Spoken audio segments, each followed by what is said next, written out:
This is Goku-san DBZ, and welcome back for the third installment of Good and Bad. Today's topic, originally I was going to do about overall music, good or bad, but instead I decided to do rock and metal music. And I'm wearing, of course, stuff for two bands that have been somewhat controversial over the years, obviously. The shirt being that of course, Linkin Park, and the hat being that of Green Day, and from their album American Idiot. Now, one of the big things I want to discuss is both the pros and cons. Now, first we'll look today at the more cons. Obviously, a lot of people that want to look at rock and metal want to debate that it's all bad, this and that. And they look and take actually seriously, say, imagery and stuff of, say, shock rock artists such as Marilyn Manson, which in his own right is actually a really great artist of music, as well as some of his paintings are interesting. But the thing is, people have to remember with Marilyn Manson is he doesn't completely take himself too overall seriously. That's one thing people have to keep in mind with individuals like Marilyn Manson. He is not a super, how shall I say, he's not overly, though in more recent years, he has started taking his music and artistry a little bit more seriously than he used to. But the point is, he's a very creative individual, and also people have to understand, he dressed the way he does now. He wears more like suits, dressy, or black clothing and stuff now. Still goth look, but he isn't doing drag and things like that now, because he's looking at overall legacy now rather than shock rock. And the reason why he did a lot of the stuff he did in the early days, in the 90s and stuff, to stun people and everything, was sales. If anything in life has taught us is that controversy creates sales, money. If you need an example, say Dan Brown in his book The Da Vinci Code, which was basically condemned by the Vatican because of stating the theory that Jesus was married to Mary Magdalene, and so on and so forth, and they had children. And that ended up, they made into a movie, and because of the controversy, the movie ended up grossing over $700 million, and it probably would have done well at the box office, but it wasn't for that controversy. I don't think it would have made as much money as it actually did overall. So you have to look at those things. And quote former president and CEO when he was around of WCW when it was around, controversy creates cash. Quote, of course, that being Eric Bischoff, and he is very much right. Controversy does create money and sales. Marilyn Manson understood this, which is why he did the shock value. And he was all about performing on stage, and in real life he's actually not a Satanist and all this crap. He's pretty much more of a humanist in his beliefs of things. He doesn't really believe that there is a God one way or the other, to be fair. So, yeah, he just did that to troll all the conservatives, and the funny thing is, he grew up actually in Catholic Church, interestingly enough. Well, Catholic school, came from a conservative Christian household, actually from Ohio, neighboring state, interestingly enough. But with that said, with other music artists, of course you have others which were known for causing shock and stuff and all, and caused controversy over the years, such as obviously Ozzy Osbourne, and with of course his band Black Sabbath. Just a picture of old school Black Sabbath. But yeah, the point is this, that Black Sabbath really was the ones who really brought metal to the mainstream. 1968 they would be formed. 1970 they would have their first major commercial success. Now with that also said, of course, Ozzy got too heavy in the drugs and ended up getting booted out, and basically Black Sabbath ended up bringing in Ronnie James Dio, and they would rename Black Sabbath Heaven and Hell for quite a few years with Ronnie James Dio, and of course a few years back. He passed away. Really good talent. And I will say this. That's one of the big problems I think a lot of people have had for these years with a lot of rock and metal, especially old school rock, more so than rock of today. You don't have as many rock stars and stuff really heavy into drugs and stuff now like you did in like the 70s and 80s. And the 90s started going down in the drugs and stuff. Now, there were, of course, high-key individuals still into drug use and stuff, but in more recent years, we've seen a lot more of those figureheads get at drugs. Now, Ozzy, obviously, has had problems on again, off again, for quite a long time. He stayed clean for a long time, up until a few years back. Then he ended up having issues again with drug use. And this is one of the big things I think a lot of people have problem with rock and metal music is the drug use. And that is one of the bad sides, especially with like 80s rock and stuff and metal, is there were a lot of artists that tried to glorify drug use and stuff. And this isn't a good thing. But keep in mind that this is my perspective and that I'm coming from the viewpoint as a straight edge person, which doesn't agree with drugs of any kind. But this is my own personal beliefs, not trying to push it on anyone else. But of course that also means I don't drink or drink alcohol or approve of it. I also don't smoke or approve of really smoking or any type of tobacco paraphernalia or anything of that kind. No addiction of any kind. That's just how I am, though. You have to understand this. And that's part of the culture and the lifestyle I accepted when I became a straight edger several years back. Now, I will say, though, I've always appreciated, for the most part, there is a lot of creativity in rock and metal. There's a lot of positive along with the negative.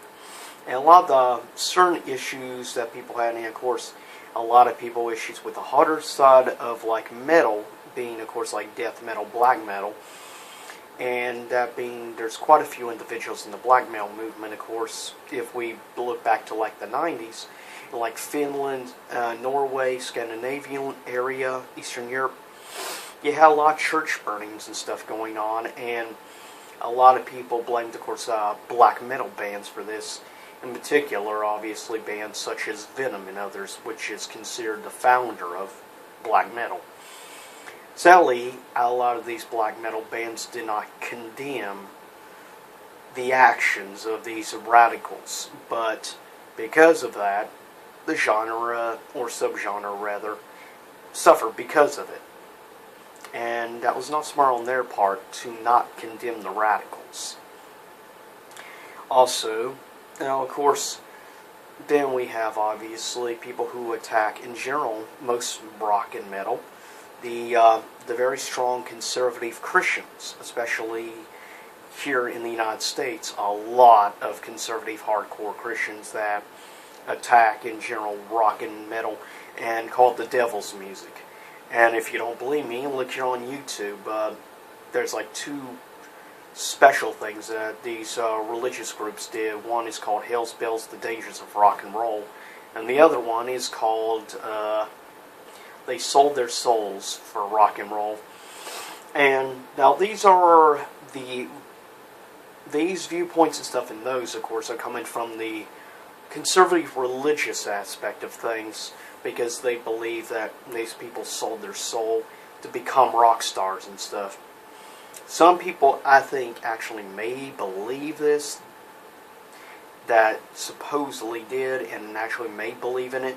Others, I think, were just so freaking out of their mind because they were on so many freaking drugs and stuff, they don't even know half of the crap they were saying at the time because they were freaking high. But that's my point, is that you can't, like, believe in banishing the entire group of the metal and rock community because of these select groups of people. You can't condemn an entire tens of millions of fans and stuff, and so many great bands out there that weren't into these kinds of things. And there are some great black metal bands out there, musically speaking. I mean, Cradle of Filth is a good band that really doesn't condone violence and stuff. Some of their songs may say otherwise, but if you listen to some of their actual interviews and things over the years, they very much are not for physical violence of any sort, because all they realize it will do is just hurt them trying to get more people to listen to their music and stuff. And a lot of their songs, of course, like a lot of mainstream music and all genres of music, revolves around sex, obviously. Because, was it that once upon a time somebody said sex sells?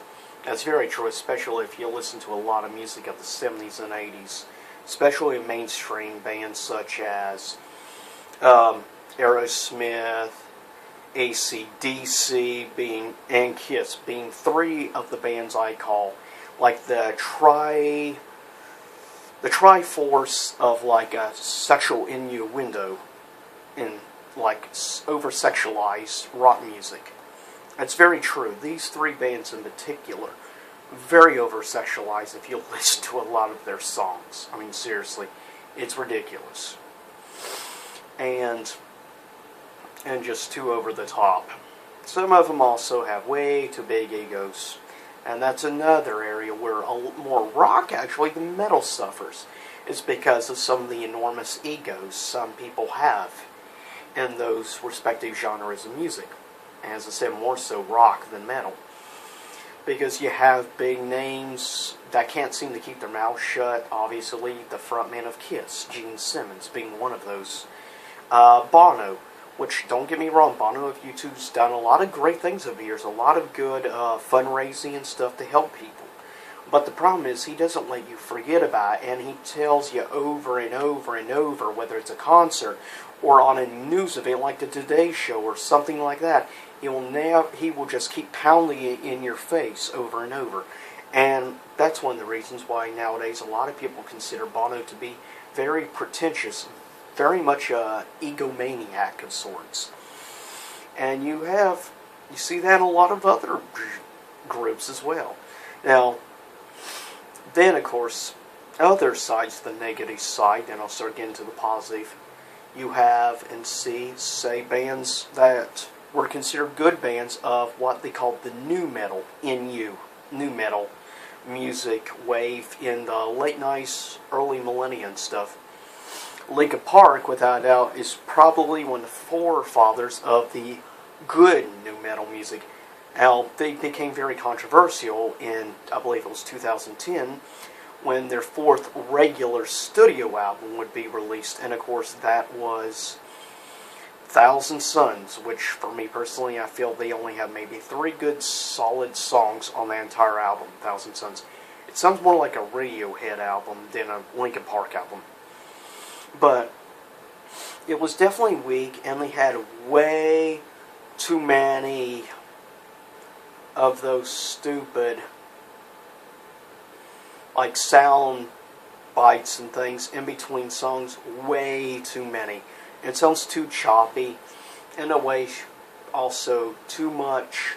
Not the best editing job either in the sound effects, in the techno style. But I never was the biggest into combining a lot of techno with rock anyways. But they still produced a couple of actual good songs, like songs like The Catalyst being one of them, definitely. And their earlier music was incredible. Other bands that some people feel over the years obviously have gone downhill. People feel that way, especially about the big four of thrash metal, and of course that being obviously Metallica and their album Saint Anger. Which, to be fair, I actually personally like the song Saint Anger, but as a whole for the album, not a big fan of Saint Anger. Same goes for Megadeth and their album Risk in the late 90s. And you have a lot of bad bands also from the new metal era. Not the best in overall quality and everything, such as Puddle of Mud, Limp Bizkit, and I liked some of their early music, but yeah, face facts, Nickelback. is very overrated, and they recycle the same music over and over. There's no originality to their music sound or anything. And there's only so many times you can stand and listen to Chad Kroeger's voice. It's true. There's only so much of Nickelback you can stand.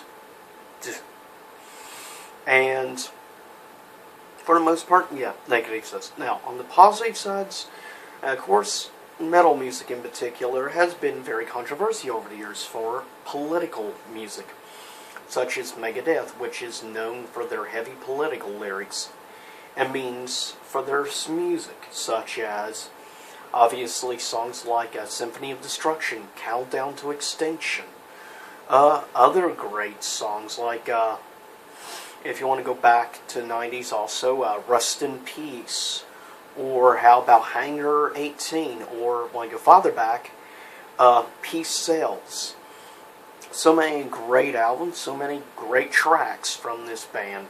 Metallica had a lot of good earlier music, in particular, though it may be considered overplayed.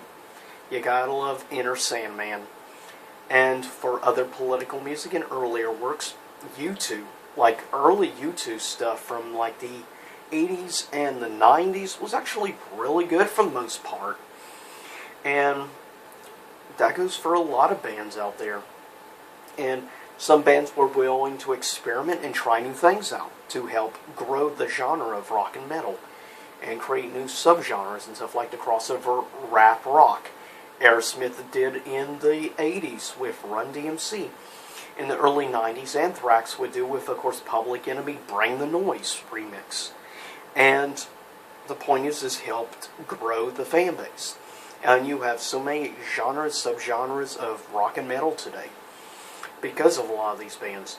Who would have imagined bands like AC/DC, Aerosmith, and Kiss would actually survive these decades? I mean, Iron Maiden, it's 40 years this year, 35 years for freaking Bruce Dickinson, which is one of easily probably the top 5 best vocalists ever in metal music. Though that's probably up for debate for people. And in rock music in general, Green Day is definitely one of the better bands to come out of the 90s. Though technically it was late 80s, but it wasn't really until the 90s they started really producing music. And of course Dookie would become the signature for their career, being their best-selling album. For me, obviously, it's their 2004 album, which is sort of a rock opera of sorts or something like that. Which, of course, that being obviously American Idiot. Linkin Park, their earlier stuff is incredible. Hybrid Theory.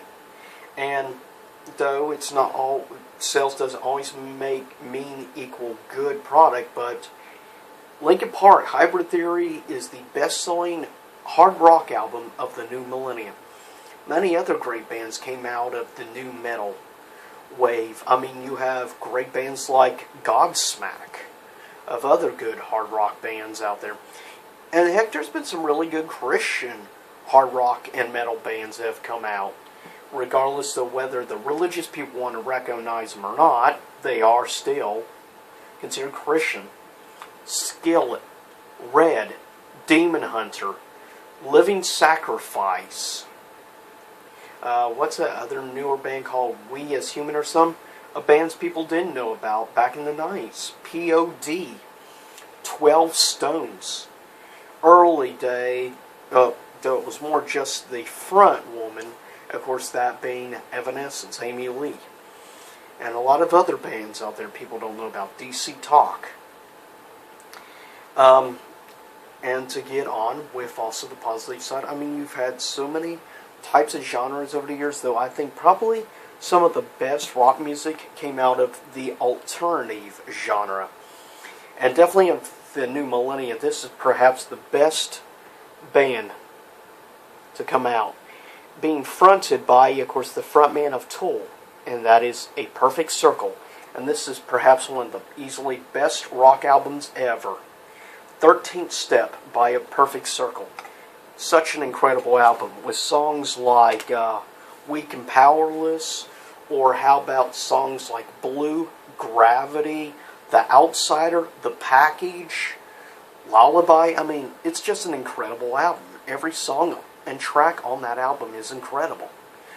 If you've never listened to Perfect Circle, you should really check them out, personally. That's how I feel. Out in harder stuff.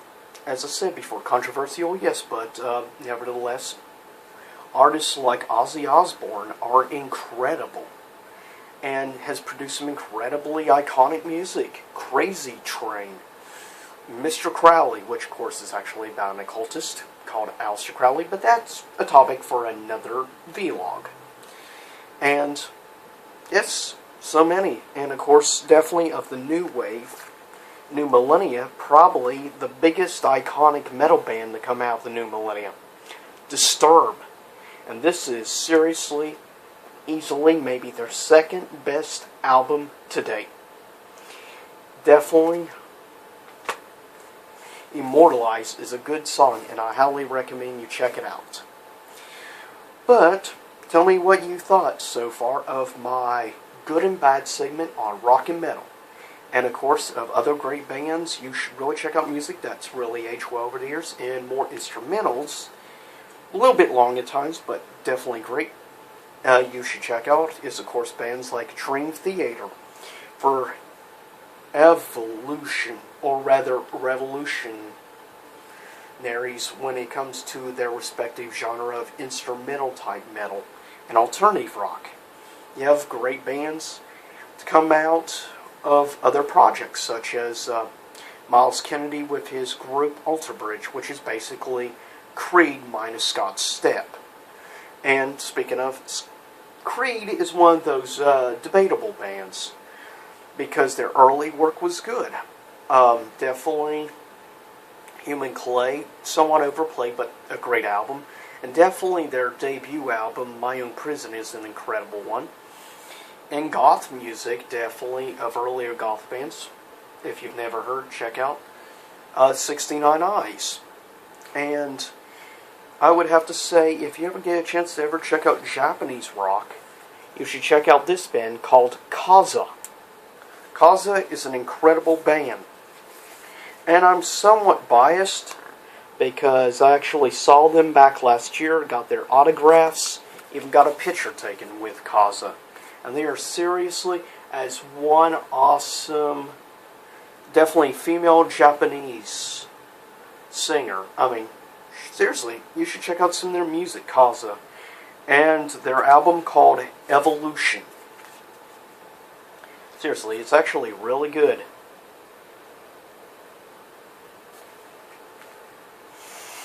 And of other stuff you should check out, definitely, I'd highly recommend if you're into really like themed metal music and stuff and you appreciate good thrash bands. Check out bands, of course, which I've talked about before, like Dream Theater. You know, not Dream Theater, but Ice Earth. This is a great album called Burnt Offerings. This was their original cover.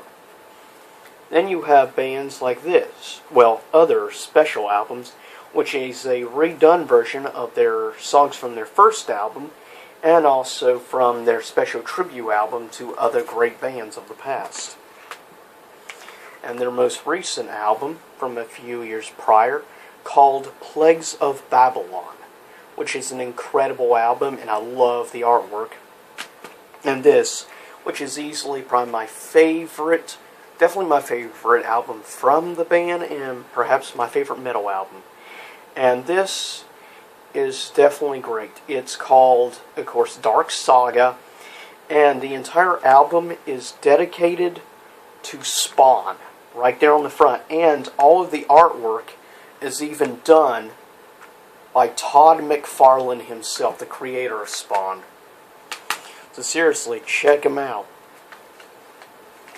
And there's a lot of other Japanese rock artists I recommend you check out. And until next time, this is GokuSunDBZ. Follow me at twitter.com/GokuSunDBZ, as well as on Google+. Same YouTube time, same YouTube channel. Thumbs up, like, subscribe. Tell me what other genres you would like me to talk about. and get perhaps a little more in depth, or if you'd like me to do another good or bad segment about rock and metal and have me get more in depth into other types of genres, subgenres of music, or particular artists. Just leave a comment and give me feedback for any ideas, of course. And because I want to hear feedback from you guys out there and get ideas for new types of videos. And of course, as I said, I'm on vacation this week from work, so I have spare time to work on some comic book reviews, which I am actually. My very next comic book review is going to be for the Dragon Ball Z comic. So stay tuned for that, and yes, it's from back to front, just like a manga. That's how you know it's actually from Japan, because it's from back to front. And until next time, guys, and sorry about the lighting, I'm having issues right now with the sunlight outside. So, well, see you next time here in YouTube land. Peace out. Hopefully someday we do. Oh yeah, and here's a little piece of music for you. Hopefully I don't get copyright.